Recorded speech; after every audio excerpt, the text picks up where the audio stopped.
Hello friends, आपके अपने इस चैनल सफलता में एक बार आपका बहुत बहुत से स्वागत है। आज मैं एक नए कॉन्सेप्ट के साथ में आई हूँ। ये है फाइलम टीनोफोरा और फाइलम प्लेटीहेलमिन्थिस। हम लोग पढ़ रहे हैं एनिमल किंगडम्स। इसके पहले के जो दो फाइलम है वो मैं आपको पहले वाले वीडियो में पढ़ा चुकी हूँ, जिसमें हमने देखा था पोरीफेरा और सिलेंट्रेटा।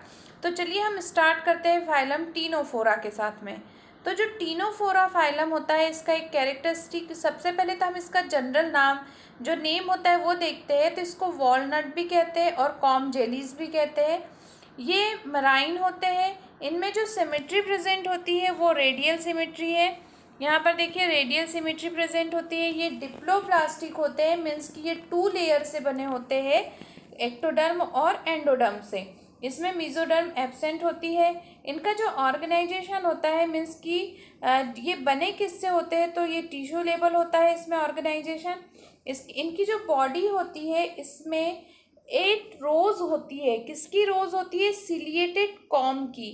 तो इसलिए इनको हम क्या बोलते हैं? कॉम जेलीज भी कहते हैं। देखिए यहाँ पर लिखा हुआ है, इनको हम या तो वॉलनट्स कहते हैं या फिर कॉम जेली कहते हैं।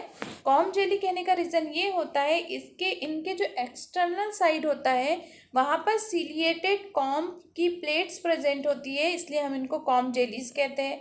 अब इनमें जो डाइजेशन होता है वो एक्स्ट्रा सेलुलर और इंट्रासेलुलर दोनों होता है, और लोकोमोशन के लिए इसमें सीलिया प्रेजेंट होते हैं। इसमें इनका एक और कैरेक्टरिस्टिक फीचर ये होता है कि ये बायोलुमिनेसेंस प्रेजेंट करते हैं, मीन्स इनके बॉडी से लाइट इमिट होती है। यहाँ पर आपको दिख रहा होगा बायोलुमिनेसेंट, यानी बॉडी से इमिट कर रहे हैं किसका? लाइट का। मीन्स जब हम इनको रात में देखते हैं तो ये हमें चमकते हुए दिखाई देते हैं, जैसे बल्ब जला होता है या सिरिंज जली होती है, उस तरह से इनकी बॉडी भी लाइट निकालती है बॉडी से, इसलिए ये केवल इसी फाइलम का कैरेक्टरिस्टिक फीचर है।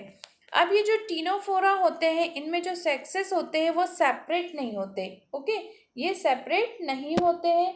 इनमें जो रिप्रोडक्शन होता है वो केवल सेक्सुअल रिप्रोडक्शन होता है। एसेक्सुअल रिप्रोडक्शन इनमें एब्सेंट होता है, और जो डेवलपमेंट होगा वो इनडायरेक्ट होगा। इनडायरेक्ट होने का मतलब ये होता है कि पहले लार्वा बनेगा और लार्वा से फिर मेन बॉडी बनेगी। इनका जो लार्वा होता है इसको हम कहते हैं सीडिपीड लार्वा। ओके, तो जो टीनोफोरा है, वॉलनट है, कॉम जेली जिनको हम कहते हैं, उसका लार्वा क्या कहलाता है? सीडिपीड लार्वा कहलाता है। इसके एग्जाम्पल, कुछ कॉमन एग्जाम्पल्स हम देखेंगे। तो प्लूरोब्रैंकिया जो होता है इसको हम द सी गूसबेरी भी कहते हैं, इसका कॉमन नेम है। टीनोप्लेना जो होता है, ये टीनोप्लेना एक एग्जाम्पल है। इसके बाद में सिस्टम जो होता है वो द वीनस गर्डल कहते हैं इसको, और बोरो जो होता है वो स्विमिंग आइज ऑफ कैट कहलाता है। ये किसके बारे में पढ़ा हमने? फाइलम टीनोफोरा के बारे में पढ़ा। तो टीनोफोरा में हमने देखा कॉम जेलीज होती है, वॉलनट इसको कहते हैं। ये बायोलुमिनेसेंस प्रेजेंट करते हैं। इनमें जो लार्वा प्रेजेंट होता है वो कौन सा होता है? सीडिपीड लार्वा होता है। नेक्स्ट फाइलम हमारा, ये देखिए, ये जो पिक्चर आपको यहाँ पर दिख रहा है ये किसका पिक्चर है? ये कौन से फाइलम का है? तो ये टीनोफोरा का है। आपको इसमें देखिए यहाँ पर ये 8 लेयर्स दिखाई दे रही होगी, इस तरह से देखिए यहाँ पर लेयर, ये जो है ये प्लेट जो होती है इसी को हम क्या कहते हैं? यहाँ पर कॉम जेलीज कहते हैं, कॉम कहते हैं। और ये जो होते हैं यहाँ पर ये सीलिया निकले होते हैं जो इनके लोकोमोशन के लिए इनकी हेल्प करते हैं। इसके बाद में नेक्स्ट फाइलम है फाइलम प्लेटीहेलमिन्थिस। जो फाइलम प्लेटीहेलमिन्थिस होता है ये फ्लैट वर्म कहे जाते हैं। फ्लैट वर्म क्योंकि इनकी बॉडी जो होती है वो बिल्कुल फ्लैट होती है। ओके, और ये जनरली मोस्टली ये एंडोपैरासाइट ही होते हैं। ये एनिमल्स के बॉडी के अंदर, हम लोगों को भी इंक्लूड कर ले, ह्यूमन बींग्स को भी इंक्लूड करके, ये बॉडी के अंदर ही सरवाइव करते हैं। मीन्स ये फूड के लिए दूसरों के ऊपर डिपेंड करते हैं। अब ये जो फ्लैट वर्म्स होते हैं इनमें जो है सिमेट्री कैसी होगी? बाइलेटरल सिमेट्री होगी।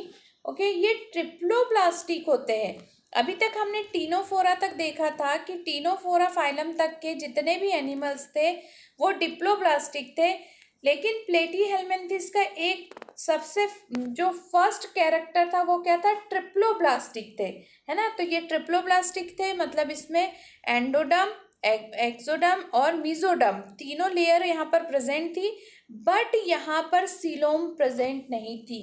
ये एसिलोमेट्स होते हैं। क्यों होते हैं? जबकि हमने ये पढ़ा है कि जिसमें मेसोडर्म प्रेजेंट होती है उसमें सीलोम भी बनती है, क्योंकि सीलोम का फॉर्मेशन होता ही किससे है? मेसोडर्म से। बट यहाँ पर चूंकि ये क्या होते हैं? फ्लैट वर्म होते हैं, इनकी बॉडी पूरी फ्लैट होती है, इसलिए यहाँ पर मेसोडर्म यानी किसी भी तरह के यहाँ पर इस सीलोम का फॉर्मेशन नहीं होता है। ओके, अब इनमें ये हुक्स और सकर्स प्रेजेंट होते हैं। देखिए यहाँ पे हुक्स और सकर्स प्रेजेंट होते हैं। क्यों होते हैं? क्योंकि ये पैरासाइट होते हैं, और जो एनिमल्स है जिनके अंदर ये पैरासाइट है उनके बॉडी को होल्ड करने के लिए और उनके बॉडी से न्यूट्रिशन को लेने के लिए इनके बॉडी में हुक्स काय के लिए होते हैं? होल्ड करने के लिए। और सकर्स क्यों होते हैं? ताकि ये ब्लड को या जो भी न्यूट्रिएंट है बॉडी में उसको ले पाए, इसलिए इसमें हुक्स एंड सकर्स प्रेजेंट होते हैं। इनमें जो ऑब्जर्व होता है, फूड जो होता है, ये कहाँ से लेते हैं? तो ये बॉडी से लेते हैं। किसकी बॉडी से? होस्ट की बॉडी से डायरेक्ट लेकर ये वहाँ से उसको एब्जॉर्ब कर लेते हैं। अब इसमें जो है एक स्पेशलाइज्ड सेल होती है, ये सेल क्या कहलाती है? इसको हम कहते हैं फ्लैम सेल। ये फ्लैम सेल इसलिए कहते हैं क्योंकि जब हम इसको बंच में देखेंगे तो ये हमें ऐसे लगेगा कि जैसे कि फ्लेम निकलती है। आपने देखा है जो गैस होते हैं उससे जिस तरह से फ्लेम निकलती है, वैसे ही इनके बॉडी से ये जो सेल्स होती है ये निकलते हुए दिखाई देती है, इसलिए हम इनको फ्लेम सेल्स कहते हैं।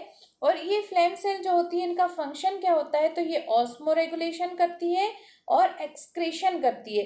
तो आपसे क्वेश्चन पूछा जाए कि जो फ्लैटवर्म होते हैं मतलब प्लेटीहेल्मिन्थेस है, उनमें एक्सक्रीशन और ऑस्मो रेगुलेशन किसके थ्रू आता है? तो आपको क्या बताना है? फ्लैम सेल के थ्रू होता है।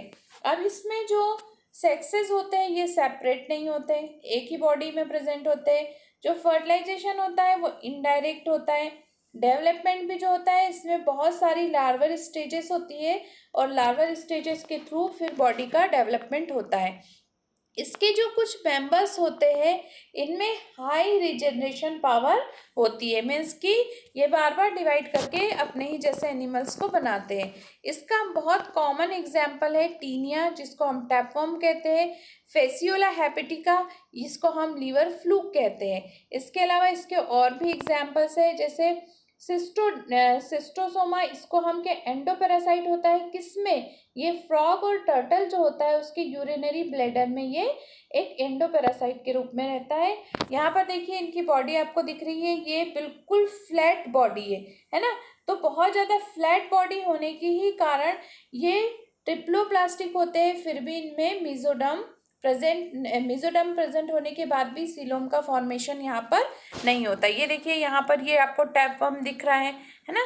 तो इस तरह से हमने अभी इसमें क्या देखा कि जो प्लेटीहेल्मिन्थेस होते हैं, प्लेटीहेल्मिन्थेस में का क्या कैरेक्टर होता है कि इनमें सबसे पहले तो फ्लेम सेल प्रेजेंट होती है, यस, और ये एंडोपैरासाइट होते हैं। एंडो मीन्स अंदर, बॉडी के अंदर। तो अब आप एक क्वेश्चन आपके माइंड में ये आ रहा होगा कि ये बॉडी के अंदर जाते कैसे हैं? तो ये किसी न किसी मीडियम के थ्रू जाते हैं, जैसे कोई फ्रूट हो गया, कोई फूड हो गया, वाटर हो गया, इनके थ्रू ये हमारे बॉडी में एंटर करते हैं और फिर एज अ एंडोपैरासाइट रहते हैं, और हमारी बॉडी से ही ये क्या करते हैं? अपना न्यूट्रिएंट लेते हैं, मतलब अपना खाना जो भी ले रहे हैं ये एब्जॉर्ब कहाँ से कर रहे हैं? हमारी बॉडी से कर रहे हैं। ओके, तो आज हमने इस वीडियो में 2 फाइलम्स के बारे में पढ़ा। सबसे पहला हमने देखा इसमें टीनोफोरा। तो जो टीनोफोरा होता है वो कॉम्प्लेट्स, क्योंकि इसमें कितनी 8 कॉम्प्लेट्स की बॉडी पर होती है, ये बायोलुमिनेसेंस प्रेजेंट करते हैं, मीन्स लाइट इमिट करते हैं। इसके बाद हमने प्लेटीहेल्मिन्थेस में देखा, तो हमने प्लेटीहेल्मिन्थेस में ये देखा कि ये सबसे पहले ऐसे एनिमल है या सबसे पहला ऐसा फाइलम है जहाँ पर जो लेयर है वो कैसी है? बॉडी की लेयर्स कैसी है? ट्रिप्लोप्लास्टिक है। जबकि हमने टीनोफोरा तक देखा था कि हमेशा डिप्लोब्लास्टिक ही यहाँ पर ऑर्गेनाइजेशन होता है। तो ये वीडियो हम आज यहीं कंप्लीट करते हैं। नेक्स्ट वीडियो में हम आगे के फाइलम्स को देखेंगे। तो मेरे वीडियोस को कंटिन्यू देखते रहिए, जिससे आप लोगों को पूरा एनिमल किंगडम बहुत अच्छे से लर्न हो जाएगा और ये आपके लिए बहुत यूज़फुल होने वाला है कंपटीशन एग्ज़ाम के लिए भी। और जो बच्चे क्लास 11th और 12th सीबीएसई से दे रहे हैं उन लोगों के लिए भी ये बहुत यूज़फुल है। Thank you for watching. Have a nice day.